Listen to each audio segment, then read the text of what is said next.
Countries around the world stepping up to offer support to the Philippines. We've also seen many humanitarian groups, of course, on the ground in the Philippines, working directly with the storm victims. Joining me now is Holly Solberg, Director of Emergency and Humanitarian Assistance at CARE. And we've talked a lot on the program and throughout the last few days about what seems to be the slow pace of getting aid to people. The logistics are obviously enormous. What sort of barriers are you finding to getting bottles of water into the hands of thirsty people? Right. Well, thanks, Michael. Our team is on the ground, and we continue to bring in more support to work with our partners as well.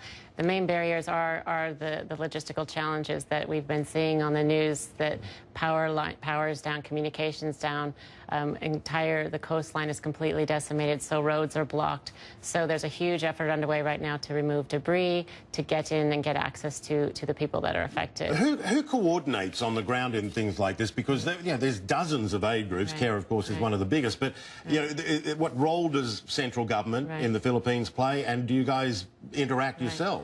Absolutely. CARE has been working in the Philippines since 1949, and we work very closely with the government, and so the government is the lead coordinator of this response. And the United Nations and other international agencies such as CARE, we are all working very closely together. Lessons learned from previous emergencies, obviously one of the keys is around strong coordination. So that is a key priority for us. Has there been good coordination? Thus far, there's been quite good coordination in terms of getting things started, and even before the cyclone, this was the largest evacuation. Almost 800,000 people were evacuated, so pretty large-scale evacuation. And now there's a one-stop shop that's been set up in Cebu in terms of for logistics and supplies coming in, so really to help coordinate.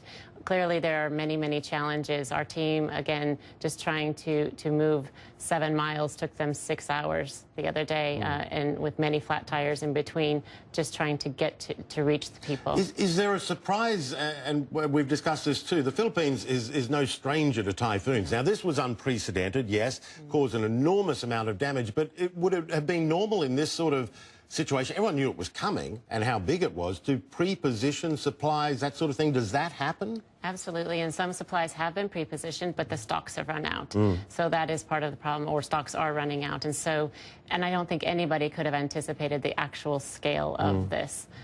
With climatic implications as well, it was just unprecedented. I mean, the strongest to ever make landfall. How desperate is it? Because, people, I think, need 2.5 litres of water just to get by a day, and some of these people have been without water for days now. How desperate is it?